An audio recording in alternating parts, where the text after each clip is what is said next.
Canto 1. Summary. It is just before dawn on Easter morning, 1300.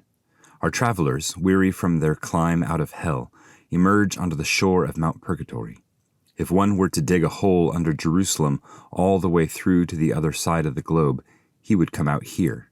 For Dante and all other inhabitants of the northern hemisphere, these are the antipodes, those regions on the opposite side of the globe. Looking up, the pilgrim notices the different stars of the southern sky and delights in the sight. Soon, however, they are confronted by an old man. He is Cato the Younger, the Roman exemplar of moral living. Responding to his questions, Virgil tells him why they are here and by whose permission. He then attempts to flatter Cato by mentioning the love of his former wife, Marcia.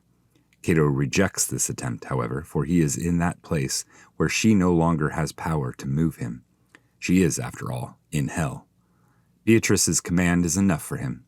He allows them to pass, but first commands Virgil to clean Dante's face of all the infernal grime and make for him another belt of the reeds that grow by the water's edge.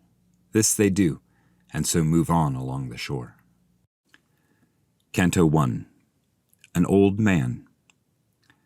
Now the small boat of my genius hoists sails in order to cut through better waters, leaving behind itself so cruel a sea. And of that second kingdom I will sing, where the human spirit purges itself and becomes worthy to rise to heaven. But here let dead poetry rise once more, O holy muses, because I am yours. And here let Calliope rise somewhat, and accompany my song with that sound of which the wretched magpies felt the blow so much that they despaired of forgiveness.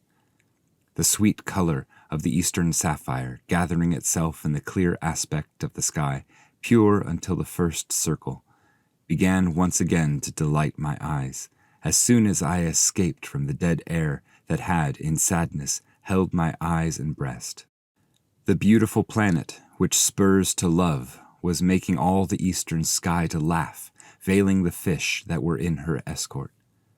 I turned round to my right and set my mind on the other pole, and I saw 4 stars never observed but by the first people. The heavens seemed to rejoice in their flames. Oh, widowed northern sight that has since been denied the freedom of gazing at them. When I had parted myself from their gaze, turning a little to the other pole, there where the wain had already vanished, I saw close by me an old man, alone, worthy in mien of so much reverence, that never son owed more to his father.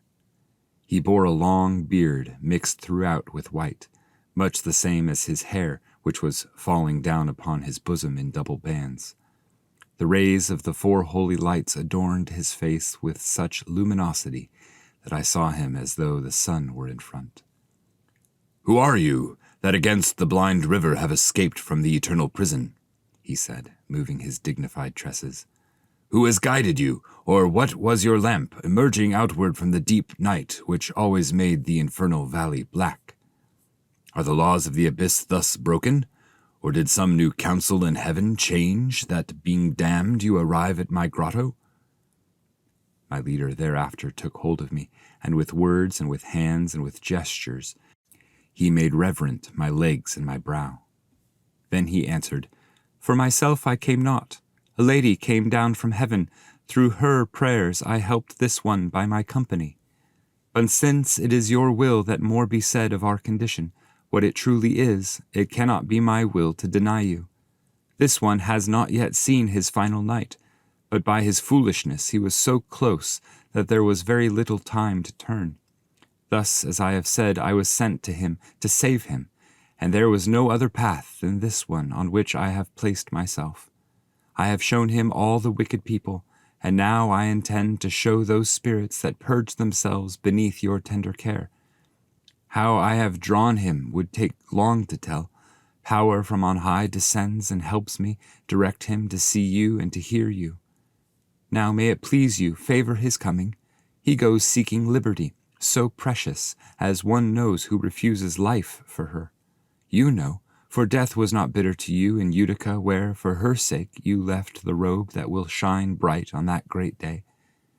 We have broken no eternal edicts, for this one lives, and Minos binds me not.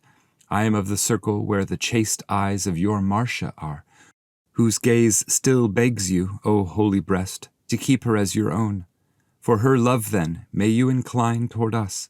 Allow us to go through your 7 realms. I will bring back to her your good graces if you deign to be mentioned there below. Marcia pleased my eyes so much in that life, he then said, that however much favor she wished of me, I did. Now that she bides beyond the evil river, no longer has she power to move me by that law that was made when I came out of that place. But if heaven's lady holds and moves you, as you say, no flatteries are needed. Let it suffice that for her sake you ask. Go then, and see that you gird him again with a plain rush, and that you wash his face, such that all his filthiness fades away. For it would not be fitting, with eyes veiled by any cloud, to go before the first minister, one of those from paradise. Around this island, at its lowest point, where the wave beats it down, there is a place that bears reeds on the softened sediment. No other plants producing foliage or growing hard can abide on that shore, since they do not submit themselves to blows. After this, do not bring yourselves back here. The sun that now rises will show you how to take the mount by a softer ascent. Thus he vanished, and I raised myself up without speaking, drew all myself again to my leader, and set my eyes on him. He began, Son, follow after my steps. Let us turn around, for from here this plain descends down to its lowest boundary. The dawn was conquering the morning hour that fled before, such that from far away I recognized the trembling of the sea.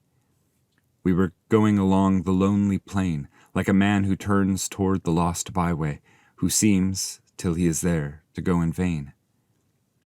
When we had come to that place where the dew fights with the sun, being in a part where it thins itself slowly because of the breeze, my master gently and delicately placed both of his hands on the grassy herb, wherefore I, aware of his intention, leaned forward and gave him my tear-stained cheeks. There, upon the shore, he discovered all that color of mine that hell had concealed. We came then unto the deserted shore that never saw man pilot its waters, who thereafter experienced return.